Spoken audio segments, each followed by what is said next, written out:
MHT CET 2026 मध्ये ज्याप्रमाणे मी तुम्हाला प्लॅन सांगितला होता हाय वेटेज टॉपिकचा, त्याच्यामध्ये आज मी घेऊन आलोय YDAC 2 मार्काचं वेटेज आहे YDAC आणि डिफ्रॅक्शनचं फ्रॉम वेव्ह ऑप्टिक्स. मी फॉर्म्युला कन्सेप्ट सगळ्या डिस्कस करेल. तुमचं काम आहे कमेंट सेक्शन मध्ये एक लिंक दिलेली आहे ऍप्लिकेशनची, ते डाउनलोड करा. त्याच्यामध्ये MHT CET 5 इयर PYQ च्या फोल्डर मध्ये जा. तिकडे वेव्ह ऑप्टिक्सचे मी क्वेश्चन सोडवलेले आहेत विथ सोल्युशन. ठीक आहे, आता तुम्हाला काय करायचंय, तुम्हाला ते प्रश्न स्वतः सोडवून बघायचे. कमीत कमी 2 वर्षाचे 2024-2025 करा, म्हणजे तुमचा कॉन्फिडन्स येईल. जे प्रश्न एकदम अवघड वाटले त्याला स्किप करा, पण on an average easy to medium करून घ्या. चला स्टार्ट करू आपण. सगळ्यात पहिले सर, YDAC मध्ये काय काय गोष्टी आहेत. This is what I call as revision checklist. जेव्हा तुम्ही रिवाइज करता तेव्हा तुम्हाला हे असं बघायचंय. काय बघायचंय सर, की इंटरफरन्सच्या कंडिशन काय असतं. इंटरफरन्स मध्ये 2 येतात, एक कन्स्ट्रक्टिव्ह एक डिस्ट्रक्टिव्ह. कन्स्ट्रक्टिव्हची काय कंडिशन आहे, मॅक्सिमम इंटेन्सिटी मग मिनिमम इंटेन्सिटी. हे डिस्ट्रक्टिव्हचे आहे, त्यांचा फेजचं काय रिलेशन असतं, पाथचं काय रिलेशन असतं हे माहिती पाहिजे. त्याच्यानंतर YDACचा सेटअप, YDAC मध्ये काय काय ते बघतो आपण. YDACच्या सेटअपची काय कंडिशन आहे ते बघू आपण. त्याच्यानंतर वेगवेगळे पॅरामीटर्स असतात की सर पाथ डिफरन्स काय असतो, फेज डिफरन्स काय असतो, है ना, fringe width, angular fringe width सगळं बघायचं आपल्याला. त्याचप्रमाणे स्पेशल केसेस, की जर YDAC मध्ये एक येलो कलरचा लाईट वापरला, एक रेड कलरचा लाईट वापरला, तर फ्रिंज विड्थवर काय परिणाम होईल ते तुम्हाला माहिती पाहिजे. जर लिक्विड मध्ये डिप केलं, पूर्ण सेटअप मी लिक्विड मध्ये डिप केला, तर फ्रिंज विड्थचा काय परिणाम होतो. जर एखाद्या स्लिटच्या समोर जर मी एक ग्लास स्लॅब टाकला, तर पॅटर्न कुठे शिफ्ट होतं आणि कितीनी शिफ्ट होतं, या सगळ्या गोष्टी आपल्याला डिटेलमध्ये बघायच्या. चला वी विल स्टार्ट. सगळ्यात पहिले इंटरफरन्स. तर व्हॉट इज इंटरफरन्स. इंटरफरन्स म्हणजे जेव्हा 2 लाईट वेव्हज आहेत, माझ्याकडे 2 लाईट वेव्हज आहेत, ते ट्रॅव्हल करतात आणि एका स्पेसमध्ये एका पॉइंटला ते मीट करतात. जेव्हा ते मीट करतात तेव्हा एक रिझल्टंट वेव्ह तयार होते. त्याची एनर्जी, त्याचं काय म्हणतात अँप्लिट्यूड, या सगळ्या गोष्टी वेगवेगळ्या असतात. त्यालाच आपण म्हणतो इंटरफरन्स. ठीक आहे, आपल्या कामाची गोष्ट एवढी की लेटेस्ट से पहिली वेव्ह x1 डिस्टन्स ट्रॅव्हल केली before meeting at this point. दुसरी wave sir x2 distance travel केली. There is a path difference, ज्याला मी म्हणतो x2 - x1. जर पाथ डिफरन्स आला तर सर एक नंबर गोष्ट आहे की फेज डिफरन्स पण येणार आहे. या फॉर्म्युल्याने delta phi is equal to 2π/λ into delta X. मग फेज डिफरन्स आला तर 2 प्रकारच्या गोष्टी होऊ शकतात. एक तर इथे अँप्लिट्यूड किंवा इंटेन्सिटी मिनिमम राहील किंवा मॅक्सिमम राहील. जेव्हा मॅक्सिमम राहील तेव्हा आपण म्हणतो कन्स्ट्रक्टिव्ह इंटरफरन्स, आणि जेव्हा मिनिमम राहील तेव्हा म्हणतो सर डिस्ट्रक्टिव्ह इंटरफरन्स. पटपट कंडिशन चेक करू आपण. काय काय कंडिशन आहे, चला पटपट लिहायला काम करू आपण. सगळ्यात पहिले कन्स्ट्रक्टिव्ह म्हणजे असतं ब्राईट, ठीक आहे, किंवा मॅक्सिमा. डिस्ट्रक्टिव्ह म्हणजे काय असतं सर, डिस्ट्रक्टिव्ह म्हणजे असतं डार्क किंवा मिनिमा. 1 नंबर. इथे इंटेन्सिटी मॅक्सिमम असते, इथे इंटेन्सिटी काय असते सर, मिनिमम असते. तर मॅक्सिमम आणि मिनिमम इंटेन्सिटीचा फॉर्म्युला सांगा. चला चला पटपट पटपट पटपट पटपट. मॅक्सिमम इंटेन्सिटी जी असते, ठीक आहे, ती किती असू शकते, ती असते बेटा 4I मॅक्सिमम इंटेन्सिटी असते. आणि ती कधी असते, जेव्हा दोन्ही इंटेन्सिटी सेम आहेत. या दोन्ही वेव्हच्या जर इंटेन्सिटी सेम आहे तर मॅक्सिमम इंटेन्सिटी बनते 4I. आणि सर जर ते सेम नसल्या तर असं होऊ शकतं की सेम नाहीये, त्यावेळेस आपण फॉर्म्युला लक्षात पाहिजे. तो काय फॉर्म्युला असतो, √I1 + √I2 चा स्क्वेअर. हे कधी वापरणार, हे तेव्हा वापरणार जेव्हा I1 आणि I2 इक्वल नाहीयेत. सर मग मिनिमम सांगा. मिनिमम जेव्हा हे इक्वल असतील, त्या पहिल्या केसमध्ये मिनिमम किती येते, तर 0 येते. आणि जर इक्वल नसल्या सर, तर अशा वेळेस लिहायचं √I1 - √I2 चा स्क्वेअर. सीईटी डायरेक्ट प्रश्न विचारते, मॅक्सिमम आणि मिनिमम इंटेन्सिटीचा रेशोवर प्रश्न विचारते CET. So you must know this. तर फेजचं काय रिलेशन आहे, फेजचं रिलेशन अत्यंत महत्वाचं आहे. तर मग आता फेज काय, जो माझा फेज आहे तर कुठे होतं कन्स्ट्रक्टिव्ह इंटरफरन्स. कन्स्ट्रक्टिव्ह इंटरफरन्स होतं 0 ला, 2π ला, 4π ला, 6π ला. म्हणजे सर तुम्हाला म्हणायचंय का की कन्स्ट्रक्टिव्ह इंटरफरन्स जे होतं ते 2nπ ला होतं, even multiple of Payla. Yes. आणि सर म्हणजे इथे एन ची किंमत काय, तर एन ची किंमत आहे 0, 1, 2 आणि त्याच्यानंतर काय 3, असं करत राहा. त्याच पद्धतीने मला कोणी विचारू शकतं की याची काय कंडिशन आहे. कधी कधी होतं बाबा हे डिस्ट्रक्टिव्ह इंटरफरन्स कधी होतं, तर delta phi is equal to पाहिजे पाय, 3π, 5π आणि असं करत जा. म्हणजे सर तुम्हाला म्हणायचंय की हे होतं ऑड मल्टिपलला. येस, हे होतं ऑड मल्टिपल ऑफ पायला, म्हणजे याला लिहू शकतो मी डेल्टा पाय इज इक्वल टू, नीट लक्ष द्या, 2n-1 इंटू पाय. इथे 2n-1 जर आला तर लक्षात ठेवायचं n ची सुरुवात कुठून होते, n इज इक्वल टू 1 1 2 3 असं चालायचं. 1 जर टाकला तर 2-1 1 पाय येतो, 2 टाकला तर 2 इंटू 2 4 4-1 3 पाय येतो. अजून एक फॉर्म्युला बनतो, त्याला आपण म्हणतो 2n+1 इंटू पाय. याच्यावर सीईटीने प्रश्न विचारलाय 2025 ला सर. हे पण लिहिता येतं, पण हे कधी लिहायचं, जेव्हा n ची व्हॅल्यू 0 पासून स्टार्ट होईल. 0 पासून स्टार्ट होईल. जर n ची व्हॅल्यू 0 पासून स्टार्ट झाली तर 0, 2 इंटू 0 0, 0+1 1 पाय, 1 आला तर 2 इंटू 1 1, 2+1 3 पाय, म्हणजे हा येतो. सर एक सांगा, पाथची पण काही कंडिशन आहे का, पाथ डिफरन्सची? येस, पाथ डिफरन्सची पण काही कंडिशन आहे. तर काय असतो पाथ डिफरन्स? तर पाथ डिफरन्स कन्स्ट्रक्टिव्ह साठी काय असतो, तर कन्स्ट्रक्टिव्ह साठी कुठे कुठे आपला हे बनतो, म्हणजे कुठे कुठे कन्स्ट्रक्टिव्ह इंटरफेरन्स होतो. जर माझा पाथ डिफरन्स असेल, कसा असेल, 0 लॅम्डा 2 लॅम्डा 3 लॅम्डा 4 लॅम्डा, म्हणजे सर तुम्हाला म्हणायचंय की डेल्टा एक्स पाहिजे n lambda. Yes, integral multiple of wavelength असेल तर कन्स्ट्रक्टिव्ह इंटरफेरन्स होतो सर. आणि इथे n कसा आहे, तर n इज इक्वल टू 0 1 2 3 तेच. ठीक आहे, त्याच पद्धतीने सर इथे सांगा, तर इथे delta x is equal to कुठे होतो, तर हा होतो, कुठे होतो, λ/2 3 λ/2 5 λ/2 7 λ/2. म्हणजे काय सर, λ/2 3 λ/2 5 λ/2 आणि असं करत राहायचं. ठीक आहे सर, याला कसं लिहायचं बरं, याला आपण लिहू शकतो बेटा 2n-1 λ/2. हे कधी लिहायचं, जेव्हा n सुरू झाला 1 पासून. अच्छा, आणि सर n जर 1 पासून नाही 0 पासून सुरू झाला तर 2n+1 λ/2 जेव्हा n इज इक्वल टू 0 पासून सुरू झाला तर. ठीक आहे सर, हे फॉर्म्युले अत्यंत महत्वाचे आहेत. याच्यावर सीईटी दरवर्षी प्रश्न विचारते, यावर्षी पण विचारेल गॅरंटेड. हे बघून घ्या, फॉर्म्युले डोळ्यात घालून घ्या की कन्स्ट्रक्टिव्ह इंटरफरन्स काय असतो, डिस्ट्रक्टिव्ह इंटरफरन्स काय असतो, कधी असतो, मॅक्सिमम इंटेन्सिटी मिनिमम इंटेन्सिटी. जेव्हा दोन्ही इंटेन्सिटी सेम आहे, दोन्ही सोर्सेसच्या इंटेन्सिटी सेम आहे, तेव्हा मॅक्सिमम किती असते, मिनिमम कधी असते. सेम नसले तर मॅक्सिमम मिनिमम किती असते. फेज डिफरन्सची काय कंडिशन आहे सर, पाथ डिफरन्सची काय कंडिशन आहे, सगळं एकदम डोक्यात पाहिजे. Okay sir, okay. बघा, त्याच्यानंतर we have to start YDSC. तर YDSC काय, एकदा हे तुम्ही समजून घ्या. हे जर तुम्हाला सेटअप कळाला तर सगळं कळेल. नीट लक्ष द्या. आपल्याला काय शिकायचं इथे, आपल्याला शिकायचंय इंटरफरन्स. इंटरफरन्स म्हणजे सर, दोन वेव्ह देणार आहेत आणि ते एका पॉइंटला मीट करणारे. आपल्याला बघायचंय ब्राईट कुठे बनतो, डार्क कुठे बनतो. त्यासाठी आपल्याकडे हे सुंदरसं हे आहे सर, हे काय म्हणता, याला काय म्हणतात बेटा, हे आहे आपल्याकडे स्क्रीन.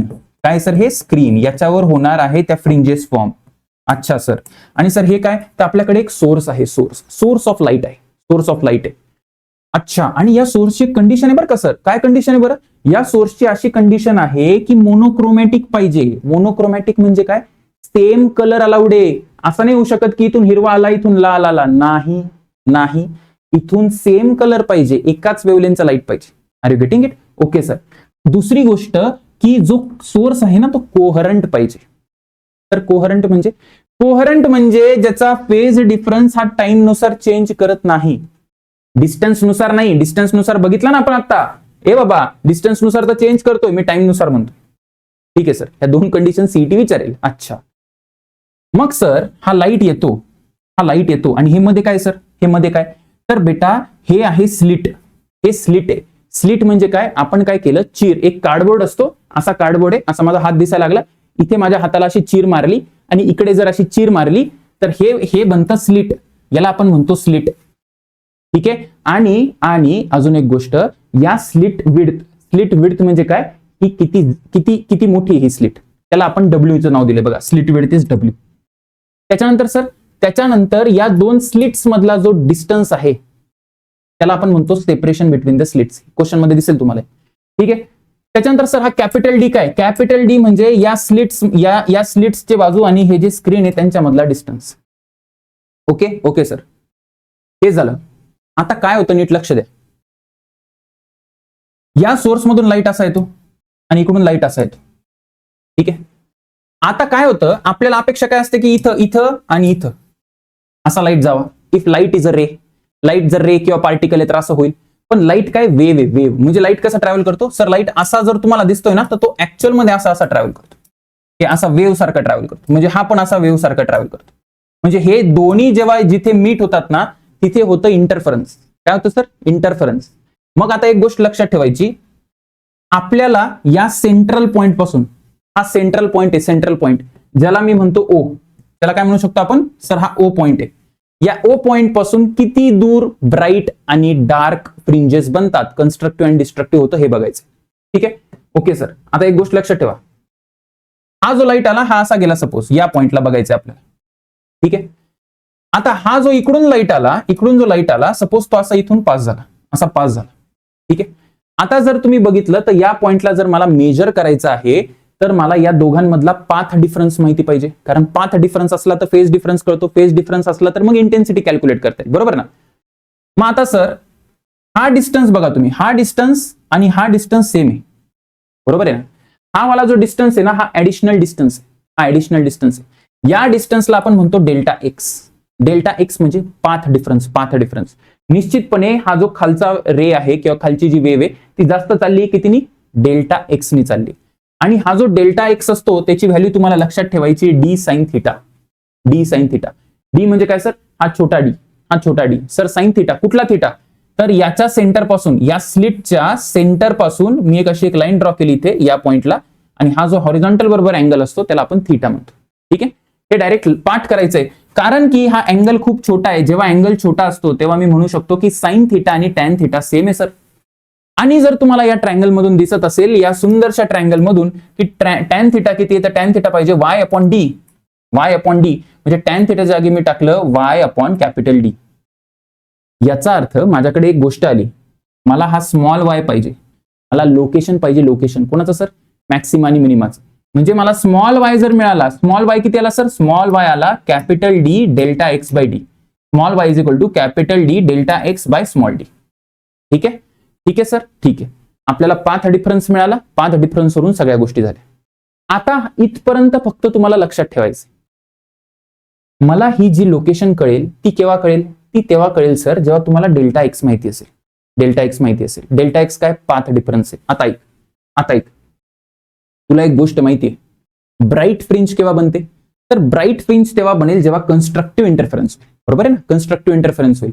कन्स्ट्रक्टिव्ह इंटरफरन्स केव्हा होतं, आता शिकवलं होतं तुला. कन्स्ट्रक्टिव्ह इंटरफरन्स तेव्हा होतं सर ज्या वेळेस माझ्याकडे डेल्टा एक्स किती असतो, एन लेमडा असतो, बरोबर आहे ना. डेल्टा एक्स एन लेमडा किंवा delta phi is equal to 2n pi. फेजच्या टर्म्स मध्ये 2n पाय किंवा डेल्टा एक्स पाहिजे किती, एन लेमडा, बरोबर आहे. मग मी पटकन वेळ न घालवता डायरेक्ट टाकतो y इज इक्वल टू काय मिळेल मला, y is equal to D by small D, आणि डेल्टा एक्स जागी काय टाकायचं sir, N lambda. N lambda ही मला सुंदरशी लोकेशन आली. कसली लोकेशन आहे सर, ही ब्राईट फ्रिंजची लोकेशन. ब्राईट फ्रिंज ही इथून ब्राईट फ्रिंज किती दूर बनते, म्हणजे सर तुम्ही आता एन टाका बरं, इथे एन टाका बरं, काय काय इथून, तर मग y इज इक्वल टू जर तुम्ही बघायला गेले तर 0, एन 0 टाकलं तर 0, त्याच्यानंतर इथे येतं lambda D by small d, त्याच्यानंतर 2 लॅम्डा डी बाय डी, त्याच्यानंतर sir 3 lambda D by d. यांच्या वेगवेगळ्या व्हॅल्यू टाकल्यात. बरं एवढंच नाही सर, तुम्ही इथं प्लस मायनस पण लिहू शकता. असं का, असं का, असं यासाठी कारण वरती पण फ्रिंजेस बनतात आणि खाली पण फ्रिंजेस बनतात. ठीक आहे, ओके सर, हे झालं. त्याच्यानंतर बेटा डार्क फ्रिंज केव्हा बनेल, तर डार्क फ्रिंज साठी कंडिशन होती बरं का. काय कंडिशन होती, डेल्टा एक्स पाथ डिफरन्स पाहिजे 2n-1 लॅम्डा बाय 2, आणि इथे कुठला फॉर्म्युला वापरतो, 2n-1 लॅम्डा बाय 2. एन कुठून सुरू होतं या फॉर्म्युल्यामध्ये, 1 पासून, 1 पासून, आणि फेज डिफरन्स आहे तर 2n-1 into pi. Phase difference काय लागतो डिस्ट्रक्टिव्हला, पाय, 3 पाय, 5 पाय, 7 पाय. पाथ डिफरन्स काय लागतो, lambda by 2, 3 lambda by 2, 5 lambda by 2, 7 lambda by 2. त्यालाच मी असं लिहिलंय जनरल फॉर्म मध्ये. तर पटकन जर आपण सबस्टिट्यूट केलं तर काय, तर y इज इक्वल टू यायला पाहिजे capital D by small D. एक नंबर, सुंदर. डेल्टा एक्स जागी काय टाकायचं, हे टाकायचं 2n-1 लॅम्डा बाय 2. ठीक आहे, ओके. एन कुठून सुरू होतोय, 1 पासून. म्हणजे जर मला y पाहिजे असेल, लोकेशन पाहिजे असेल, कोणाचं लोकेशन सर, डार्क फ्रिंजचं, तर मी काय करेल, 1 सबस्टिट्यूट करायचे. 1 सबस्टिट्यूट केलं तर काय सर, लॅम्डा बाय 2. सुंदर. मग त्याच्यानंतर 3 लॅम्डा बाय 2, त्याच्यानंतर सर 5 लॅम्डा बाय 2, त्याच्यानंतर सर 7 लॅम्डा बाय 2. आणि सर इथे प्लस मायनस नाही येणार का, येईल ना बेटा, हे घे plus minus, plus minus, plus minus, plus minus, plus minus. झालं की तुला जर फ्रिंजेसच्या लोकेशन कळालं की संपलं की. सीईटी कुठून प्रश्न विचारते? कंडिशन विचारेल की डेल्टा एक्स काय आणि डेल्टा फायची कंडिशन. त्याच्यानंतर सीईटी विचारेल की काय लोकेशन आहे, ठीक आहे. आलं लक्षात? ओके सर, खूप सुंदर. आता बघा किती सुंदर आहे, बघा किती सुंदर आहे. कशा फ्रिंजेस बनतात बघा, कशा बनतात. सगळ्यात पहिले इथे सेंट्रल ब्राइट बनतो. सेंट्रल ब्राइट म्हणजे सर इथे जेव्हा आपण n0 टाकतो, n जेव्हा 0 टाकला ना इथे n0 टाकल्यावर काय येतं? y is equal to 0. बघा इथं या पॉइंटला ब्राइट बनतो, त्याला आपण सेंट्रल ब्राइट म्हणतो, कारण तो सेंटरला बनतो. ठीक आहे सर. हा सेंट्रल ब्राइट आहे. सेंट्रल ब्राइटच्या पुढे मोजायचा आपण, सेंट्रल ब्राइटच्या पुढे. त्याच्यानंतर सेंट्रल ब्राइट आहे, मग सर हा फर्स्ट ब्राइट आहे, मग हा सेकंड, मग हा थर्ड. त्याच पद्धतीने इकडे खाली स्क्रीनच्या खाली पण first bright, second bright, third bright. आणि दुसरं काय सर? दुसरं काय? इथे डार्क आहे बेटा. सेंट्रल ब्राइट आणि फर्स्ट ब्राइटच्या मध्ये इथे डार्क, पहिला डार्क, मग हा दुसरा डार्क, मग हा तिसरा डार्क. त्याच पद्धतीने इथे first dark, second dark, third dark. ठीक आहे. आता आपण लिहू बरं, आपण त्या लोकेशन सांगितलं ना तुम्हाला. लोकेशन इथं काय? सेंट्रल ब्राइट म्हणजे 0, बरोबर आहे. फर्स्ट डार्क कुठे होता? Lambda D bye 2d. मी फक्त एकाच बाजूच्या लिहिले, दुसऱ्या बाजूला फक्त पॉझिटिव्ह. तर पहिला डार्क आला minus lambda D bye 2d ला, 1 नंबर. त्याच्यानंतर दुसरा डार्क आला -3 लॅम्डा डी बाय 2d ला. त्याच्यानंतर तिसरा डार्क आला -5 लॅम्डा डी बाय 2d ला. किती सोपं आहे. येस सर, एकदम सोपं आहे. ठीक आहे सर. पहिला ब्राइट कुठे आला? Minus lambda D by d. दुसरा कुठे आला? -2 लॅम्डा डी बाय डी. तिसरा कुठे आला? -3 लॅम्डा डी बाय डी. बरोबर आहे. आता एक असतं फ्रिंज विड्थ म्हणजे ती फ्रिंज किती जाड आहे. ठीक आहे. ऍक्च्युअल मध्ये हे फक्त मी तुम्हाला डिनोट केलंय, हे असं नसतं. अशा थोड्या पसरट असतात फ्रिंज, त्यानुसार आपण कॅल्क्युलेट करतो. पण लक्षात ठेवा की 2 ब्राइट मधल्या कुठल्याही 2 ब्राइट आणि कुठल्याही 2 डार्क मधली जी डिस्टन्स असतो त्याला आपण म्हणतो फ्रिंज विड्थ. आणि त्याचा फॉर्म्युला काय असतो सर? जर तुम्ही डिस्टन्स बघितला, कुठल्याही याचा डिस्टन्स बघा, कुठल्या या 2 डार्क मधला जर डिस्टन्स बघितला तर तो किती येतो sir? Lambda D by D. मी डायरेक्ट फॉर्म्युला लिहितो, याचा फॉर्म्युला पाहिजे lambda D by small D. Very important formula, दरवर्षी सीईटीतून प्रश्न विचारते. Fringe width. ठीक आहे. हे तर झालं फ्रिंजचा डिस्टन्सच्या टर्म मध्ये विड्थ. एक असते अँग्युलर फ्रिंज विड्थ. अँग्युलर म्हणजे सेंटर पासून बघितल्यावर ती फ्रिंज विड्थचा अँगल किती? हा अँगल विचारते सीईटी. हा अँगल, याला आपण अँग्युलर फ्रिंज विड्थ म्हणतो. हा ऍक्च्युअली डेल्टा थीटा आहे. त्याचा फॉर्म्युला काय असतो? त्याचा फॉर्म्युला काही नसतो, याला फक्त लॅम्डा बाय स्मॉल डी लिहायचं. इथे कॅपिटल डी नाही, तिथे स्मॉल डी येतो. या गोष्टी लक्षात पाहिजे. हे झालं सर फ्रिंज विड्थ आणि अँग्युलर फ्रिंज विड्थ. आता सीईटी काय विचारेल ऐका. सीईटी तुम्हाला म्हणेल की जर मी याला लिक्विड मध्ये टाकलं, एखाद्या YDXL कशामध्ये टाकलं? लिक्विड मध्ये टाकलं तर काय होईल? एक गोष्ट लक्षात ठेवा, जेव्हा पण आपण लिक्विड मध्ये एखादी गोष्ट टाकतो त्यावेळेस जी वेव्हलेंथ आहे एअरची, एअर मध्ये वेव्हलेंथ जास्त असते का लिक्विड मध्ये जास्त असते? एअर मध्ये वेव्हलेंथ जास्त असते. कारण तुम्हाला हे माहिती असेल, काय माहिती असेल तुम्हाला? हे पण माहिती पाहिजे. हे बेसिक सांगून देतो तुम्हाला की wavelength is inversely proportional to refractive index असते. जेवढा जास्त रिफ्रॅक्टिव्ह इंडेक्स असतो ना, तेवढी कमी वेव्हलेंथ असते. म्हणजे मला असं म्हणायचंय की तुमचा जो वेव्हलेंथ आहे, लिक्विडची जी वेव्हलेंथ आहे ना, that wavelength is nothing but जी एअरची वेव्हलेंथ आहे डिवायडेड बाय म्यू, त्याचा रिफ्रॅक्टिव्ह इंडेक्स.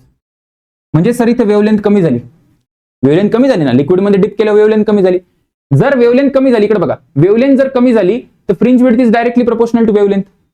कॅपिटल डी थोडी बदलणार आहे, या दोघांमधला सेपरेशन बदलणार आहे? नाही बदलणार.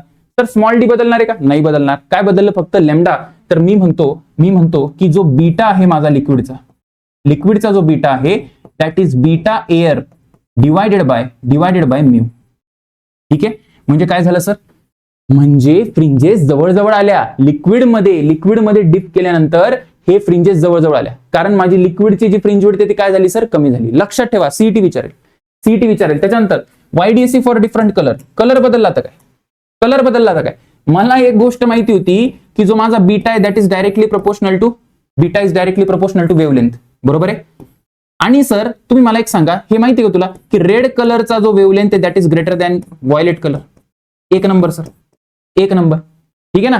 आणि मी असं पण म्हणू शकतो की रेड कलरची जी वेव्हलेंथ आहे that is greater than wavelength off white colour.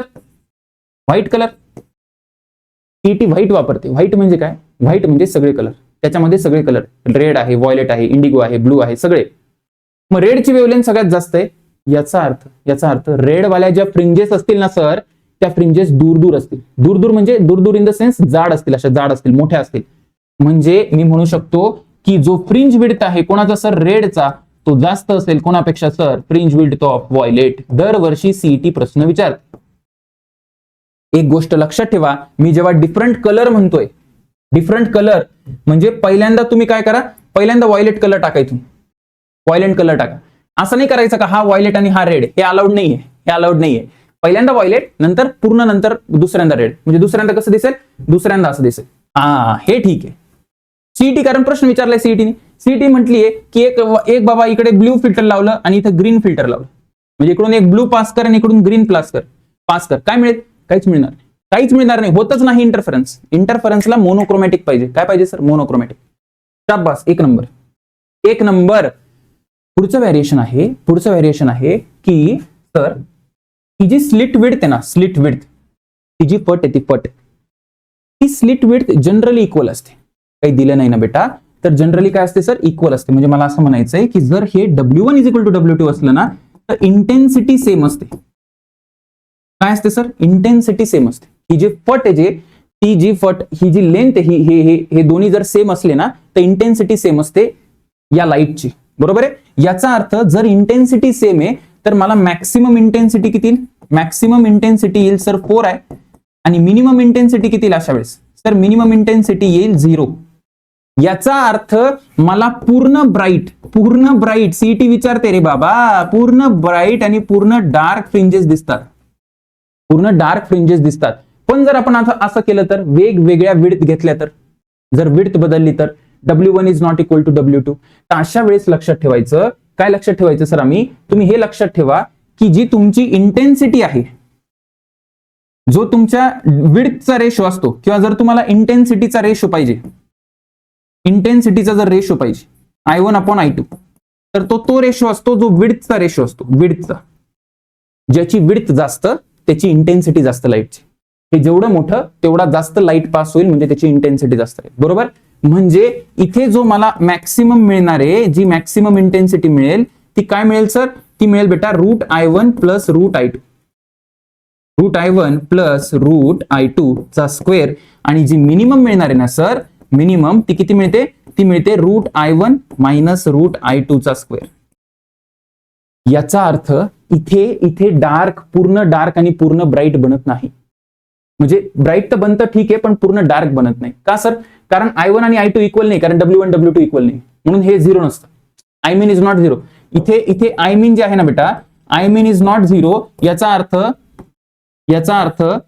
अर्थ कंप्लीट डार्कनेस नाही होत, कंप्लीट डार्कनेस नाही होत सर. एक नंबर याच्यावर सीईटीचा प्रश्न आहे. ठीक आहे ना? ठीक आहे ना सर? ओके, ठीक आहे. पुढे चला. त्याच्यानंतर thin film interference. Thin film interference म्हणजे जर मी एखादा स्लॅब ठेवला. काय ठेवलं सर तुम्ही? स्लॅब ठेवला. कुठे ठेवला? या एका स्लिटच्या समोर. तर काय होतं सर? तर लक्षात ठेवायचं, सगळ्यात पहिले स्लॅबचं काय गोष्टी दिलेल्या असतात? याचा रिफ्रॅक्टिव्ह इंडेक्स गिव्हन असतो, रिफ्रॅक्टिव्ह इंडेक्स, आणि याची थिकनेस गिव्हन असते, थिकनेस. तर बेटा सगळ्यात पहिला रूल हा आहे की सेंट्रल ब्राईट जो आहे, जो माझा सेंट्रल ब्राईट होता, सेंट्रल ब्राईट शिफ्ट करतो. कितीने शिफ्ट करतो? डेल्टा वायने शिफ्ट करतो. डेल्टा वायने कुठे शिफ्ट करतो? त्या साईडला ज्या साईडला फिल्म आहे. एक MCQ दिला मी तुम्हाला. सीईटी विचारेल ऑप्शन मध्ये की कुठल्या साईडला शिफ्ट होतं, या साईडला होतं, वरती होतं का खाली होतं? तर ज्या साईडला ही फिल्म असते ना त्या साईडला होतं. ठीक आहे? म्हणजे इथे वरती म्हणून वरती झालं. Okay sir. आता कितीने शिफ्ट होतं? तुम्ही विचाराल सर हे कितीने शिफ्ट होतं? डेल्टा वाय शिफ्ट कितीने होतं? तर त्याचा फॉर्म्युला लक्षात ठेवायचा, तो असतो μ-1 इंटू T. ठीक आहे ना? आणि इथे येतं capital D by small d. μ-1 into T into capital D by small d. ठीक आहे? एवढं लक्षात राहील सर? लक्षात राहील, काही प्रॉब्लेम नाही. आणि एक गोष्ट लक्षात ठेवा की all fringes are shifted by delta y. याचा अर्थ जी तुम्हाला फर्स्ट ब्राईट जी दिसत होती, सपोज फर्स्ट ब्राईट कुठे दिसत होती आधी सर? फर्स्ट ब्राईट जी दिसत होती ना, सो मला जो पहिला ब्राईट दिसत होता तो कुठे दिसत होता? तो दिसत होता आधी λd/d ला. बरोबर आहे? पण तो आता λd/d ला नाही दिसणार, कारण की सेंटर शिफ्ट झालाय, तर हे पण शिफ्ट होईल. म्हणजे सर इथे काय येईल? तर इथे येईल बेटा λd/d प्लस याचा जो काही डेल्टा वाय शिफ्ट येतो. सर एक नंबर सर, मजा यायला लागली सर. पहिला पहिला dark lambda D bye 2d होता, ठीक आहे. पण इथं लिहिताना काय लिहिशील तू, लिहिताना लिहिशील delta Y shift. Delta Y shift अजून एक एमसीक्यू देतो. काय सर, इथे फक्त फ्रिंजेस शिफ्ट होतात, फ्रिंजेसच्या फ्रिंज विड्थवर फरक पडत नाही. फरक कधी पडतो, जेव्हा वेव्हलेंथ चेंज होते तेव्हा, ठीक आहे ना. मी तर असं म्हणतो की जो बीटा आहे ना बेटा, तो या केसमध्ये काय सर, कॉन्स्टंट आहे. तर एक नंबर सीईटी 2025 ला एक प्रश्न पडलाय. काय प्रश्न आहे, सीईटी विचारेल की किती फ्रिंजेस शिफ्ट झाल्या जेव्हा सेंटर इथे होता आणि आता सेंटर इथे गेला, तर किती फ्रिंजेस शिफ्ट झाल्या, अशा किती फ्रिंजेस तुम्ही शिफ्ट केल्या आहेत. तर ज्या नंबर ऑफ फ्रिंजेस शिफ्टेड आहेत ना सर, तर नंबर ऑफ फ्रिंजेस शिफ्टेड त्या किती येणार आहे sir, number of fringes shifted ज्या येतील त्याला आपण कसं लिहू शकतो, n इज इक्वल टू असतो जो काही डेल्टा वाय आहे डिवायडेड बाय बीटा. याचं कॅल्क्युलेशन केलं तर मी डायरेक्ट सांगतो तुम्हाला काय येईल, ते येईल बेटा μ-1 into small T divided by wavelength. Very important formula, याच्यावर पण सीईटी प्रश्न विचारते. फॉर्म्युला बेस्ड क्वेश्चन आला तर चुकवायचा नाही, आणि येतो इथून फॉर्म्युला बेस्डच येतो. याला एक दोनदा बघा, थोडंसं लिहून काढा, येईल तुम्हाला. ओके सर, ओके बेटा. त्याच्यानंतर डिफ्रॅक्शनला तर आपण इतकं घाबरतो काही कारणच नाहीये. या डिफ्रॅक्शनने काय चूक केली त्याच्या आयुष्यात. डिफ्रॅक्शन मी तुम्हाला सगळं समजेल, फक्त नीट लक्ष देऊ नका. जरा नीट लक्ष द्या. काही गोष्टी अशाच मजेत बघू आपण, तुम्हाला एक गोष्ट दिसते का इथे ठळकपणे, हे जे पॅटर्न आहे बेटा, हे पॅटर्न इथला हा जो मधला पार्ट आहे ना, तो जास्तच ब्राईट आहे. दिसतोय ना तुम्हाला, खूप जास्त ब्राईट आहे. मी खूप जास्त डार्क आहे, म्हणजे खूप जास्त जाड आहे. ब्राईट पण आहे आणि जाड पण आहे. बघा, हा सगळ्यात जास्त ब्राईट आहे, सगळ्यात जास्त जाड आहे. बाकी बघा, इथे ब्राईटनेस कमी आहे ना, इथे ब्राईटनेस पण कमी आहे आणि इथे ही फ्रिंज विड्थ पण कमी झाली. तर हा जो सेंट्रल ब्राईट आहे ना, हा स्पेशल आहे. इथे डिफ्रॅक्शन मध्ये सेंट्रल ब्राईटला स्पेशल महत्व आहे. का सर, कारण त्याची विड्थ पण जास्त आहे आणि त्याची इंटेन्सिटी पण जास्त आहे. त्याची इंटेन्सिटी म्हणजे बघा, ही इंटेन्सिटी सगळ्यात मोठी, सगळ्यात जास्त एनर्जी इथे. बाकी मग बाकीचे ब्राईट आणि बाकीचे डार्क ते सेम असतात, त्याला काही प्रॉब्लेम नाही. पण इथे हे तुम्हाला लक्षात ठेवायचं की सेंट्रल ब्राईटला एक स्पेशल महत्व आहे. ठीक आहे सर, ओके. आता इकडे ना, इकडे आपण काहीच करत नाही. जो माझ्याकडे स्मॉल डी होता, इकडे 2 स्लिट होत्या, ते 2 स्लिटचं इंटरफरन्स आहे, 2 स्लिट मधून येणाऱ्या लाईटचं. हे सिंगल स्लिट डिफ्रॅक्शन आहे. एकच स्लिट आहे बघा, एकच असं चिरलेलं, एक एवढंच चिरायचंय. त्याच्यातून जो लाईट येईल ना, तर काय होतं, इकडून असा लाईट आला तर हा इकडे जातो, थोडासा खाली बघून हा इकडे जातो. यांच्यामध्ये बेसिकली फेज डिफरन्स असतो आणि त्याच्यामुळे मग सर पाथ डिफरन्स येतो, म्हणजे पाथ डिफरन्स असतो, मग फेज डिफरन्स येतो, मग इंटरफरन्स होतो. ठीक आहे ना, ओके. आता ऐका, हा मला वाय कॅल्क्युलेट करायचंय. वाय आपलं काम तेच आहे. काय काम आहे सर, आपल्याला बघायचंय ब्राईट आणि डार्क कुठे कुठे बनतायत. जो स्मॉल डी होता, स्मॉल डी तिथे काय होता, स्मॉल डी होता सर 2 स्लिट्स मधला, जो ते स्लिट्स आहे त्याच्यामधला डिस्टन्स. तर हा काय ना, हा काय, इथे ही स्लिट विड्थ म्हणजे बेसिकली हा ए, इथं स्मॉल ए, एकच स्लिट आहे ना, म्हणून असं. तर सगळ्या गोष्टी सेम राहतात. आता मी म्हणतो डेल्टा एक्स, जो पाथ डिफरन्स आहे तो किती होता, तिकडे किती होता, डी साइन थिटा. इथे डी च्या आधी फक्त ए येतो, ए साइन थिटा. याला लिहू शकतो आपण ए टॅन थिटा, आणि टॅन थिटाची value small Y by capital D. बरोबर आहे, small Y by capital D. इथून आपला direct Y is equal to आला delta X capital D by small A. तिकडे काय आला होता, sir delta X capital D by small D. इथपर्यंत काहीच घेणं देणं नाही, एकदम सोपं चाललंय. आता जे मिनिमाची कंडिशन आहे, आता नीट लक्ष द्या मी काय म्हणतोय, जे इथे मिनिमाची कंडिशन आहे ते तिथे मॅक्सिमाची कंडिशन होते. डिफ्रॅक्शनचा मिनिमा म्हणजे वायडीएसीचा मॅक्सिमा. ठीक आहे, नीट लक्ष द्या मी काय म्हणतोय. जर मला मिनिमासाठी कंडिशन लिहायची आहे ना, तर मिनिमासाठी कंडिशन काय येते sir, delta x is equal to, तिकडे मॅक्सिमा कुठं होता, एन लॅम्डा. मग इथे लिहितो बेटा मी delta x is equal to N lambda. आणि सर एन कुठून सुरू होतो हे अत्यंत महत्वाचं आहे. एन 1 2 3 4 5. इकडे एन कुठून सुरू होत होता, तिथून 0 पासून सुरू होत होता. तर इथं 0 पासून का नाही करत, 0 पासून यासाठी नाही करत, कारण इथं 0 ला बसलाय सेंट्रल मॅक्सिमम. सांगेन मी तुम्हाला पुढे. ठीक आहे, मग जर delta x is equal to N lambda टाकला, इथे टाका delta x is equal to N lambda, तर वाय किती येणार आहे सर, वाय येणार आहे N lambda D upon small A. Same राहिले, डी च्या जागी फक्त ए. सर तुम्ही सांगा याची आपल्याला पोझिशन सांगा. पोझिशन बघा, 1 टाका, किती आलं सर, लॅम्डा डी बाय ए. 2 टाका, 2 lambda D by A. 1 number sir. 3 टाका, 3 लॅम्डा डी बाय ए. है ना, इथे प्लस मायनस करा, इथे प्लस मायनस करा, काही प्रॉब्लेम नाही. इथे बनल्या आपल्या काय बनल्या सर, इथे बनल्या आपल्या डार्क फ्रिंजेस. जिथे तिथे ब्राईट फ्रिंजेस होत्या, इथे काय बनल्या सर, इथे डार्क बनल्या. तर मग सांगा मॅक्सिमा कुठे बनतो? मॅक्सिमा कुठे बनतो? तर बेटा मॅक्सिमासाठी इथे जी कंडिशन आहे ती तिकडे मिनिमासाठी होती. मिनिमासाठी तर काय कंडिशन आहे? इथे फक्त लक्षात ठेव की इथे डेल्टा एक्स लिहिताना इथे काय लिहिलं होतं आपण? 2n-1 into lambda. पण इथे तसं नाही येत. इथे येतो 2n+1 इंटू लॅम्डा. आणि हा जो n आहे ना सर, n कुठून सुरू होतं? तर n सुरू होतो बेटा 1, 2, 3 असं. इथे फक्त लक्षात ठेवा की इथे 2n+1 लॅम्डा. मी तुम्हाला सांगतो, नीट लक्ष द्या. जर मी y टाकला, मला जर लोकेशन पाहिजे असेल, सर लोकेशन पाहिजे असेल तर हे टाकलं मी त्याच्यात, तर हे टाकल्यानंतर काय येईल? तर हे टाकल्यानंतर डायरेक्ट आपल्याला फाइंड करता येईल 2n काय बनेल इथे? 2n+1 2n+1 त्याच्यानंतर इथे लॅम्डा, ठीक आहे ना, लॅम्डा d अपॉन 2a. ठीक आहे. काय केलं सर तुम्ही? काहीच केलं नाही बेटा. या डेल्टा एक्सच्या जागी ही व्हॅल्यू टाकली. हा जो डेल्टा एक्स आहे इथे टाकला, y आपल्याला हे आलं. ठीक आहे, एक नंबर. आता इथं टाकू बरं आपण व्हॅल्यू 1 टाकू बरं. नीट लक्ष द्यायचं. y इज इक्वल टू काय बनेल? जिथं 1 टाकला तर 2+1 3 आलं. म्हणजे इथे आलं बेटा 3 लॅम्डा d बाय 2a. त्याच्यानंतर 5 लॅम्डा d बाय 2a. त्याच्यानंतर 3 लॅम्डा d बाय 2a. ठीक आहे, प्लस ऑर मायनस.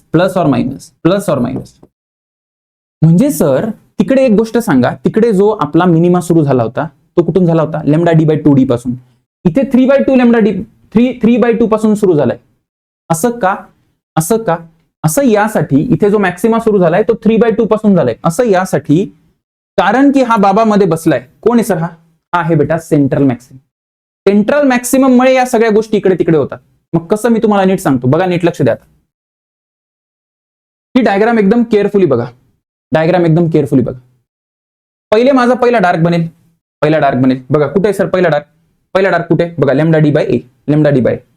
त्याच्यानंतर लॅम्डा d बाय a ला पहिला डार्क, मग हा 2 lambda d by a, 3 lambda d by a.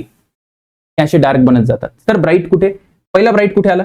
बघा बरं पहिला ब्राईट कुठे? सर पहिला ब्राईट आहे 3/2 ला. 3/2 म्हणजे हा 3/2 असेल, मग हा 5/2 असेल. इथे -3/2 मग -5/2. आणि जर तुम्ही नीट बघितलं तर हा माझ्याकडे सेंट्रलचा जो मॅक्सिमा आहे किंवा सेंट्रल ब्राईट आहे ना, त्याची फ्रिंज विड्थ आपल्याला बघायची आहे. आता नीट लक्ष द्या. फ्रिंज विड्थ बघतोय. फ्रिंज विड्थचा फॉर्म्युला लक्षात ठेवा. फ्रिंज विड्थ दोन प्रकारचे असतात. एक असतो सेंट्रल. मी तुम्हाला आधी पण सांगितलं होतं की जे सेंट्रल फ्रिंज विड्थ आहे, सेंट्रल वाली सगळ्यात मोठा असतो. सगळ्यात मोठा म्हणजे तो किती असेल?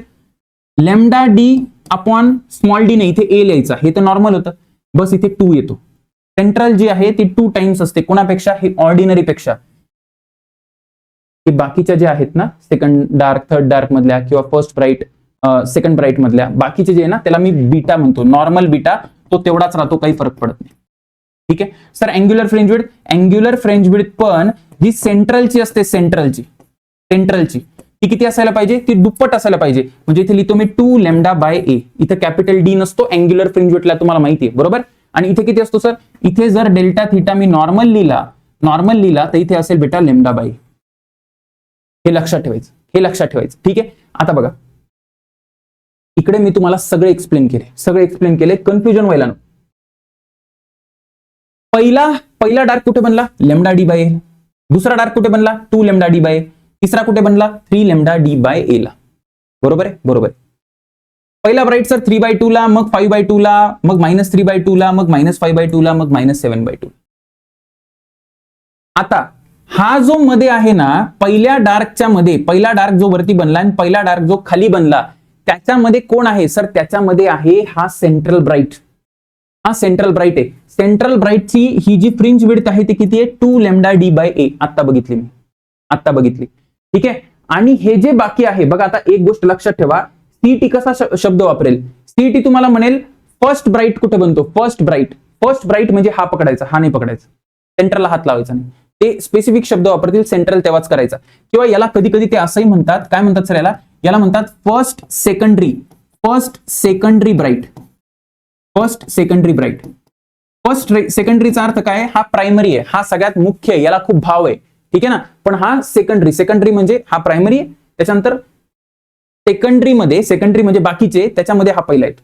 मग हा सेकंडरी. ठीक आहे. असं पण याला रीड करतात. Are you getting it? लक्षात ठेवा. पहिला ब्राईट जो बनतो ना, तो 3/2 ला बनतो. आणि पहिला डार्क कुठे बनतो sir? Lambda d by a ला.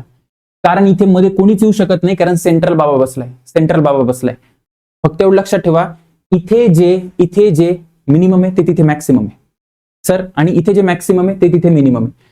तर इथे मिनिमम काय, इथे लेमडा, इथे मिनिमम काय, तर मिनिमम म्हणजे तिकडचा मॅक्सिमम, तिकडचा पहिला मॅक्सिमम कुठे होता सर, लेमडा डी बाय, नंतर 2 लेमडा डी बाय, नंतर 3 लेमडा डी बाय, असंच होतं. हे बदललं का, lambda D by, 2 lambda D by, 3 lambda D by, नाही बदललं. अच्छा, मिनिमम आठवा, मिनिमम. तर पहिला मिनिमम तिथे कुठे होता, लेमडा डी बाय 2 आहे, मग 3 लेमडा डी बाय 2 आहे, मग 5 लेमडा डी बाय 2 आहे. म्हणजे इथे पहिला मॅक्सिमम असायला पाहिजे लेमडा डी बाय 2 आहे, पण लेमडा डी बाय 2 ला पहिला मॅक्सिमम नाही राहू शकत. का नाही राहू शकत, कारण लेमडा डी बाय 2 आहे म्हणजे इकडे कुठेतरी, इकडे तर सेंट्रल बाबा बसलाय, म्हणून आपण 3/2 पासून सुरू करतो. That is the point. म्हणून आपण कुठून सुरू करतो सर, 3/2 पासून, मग 5/2, मग 7/2 असं करायचं.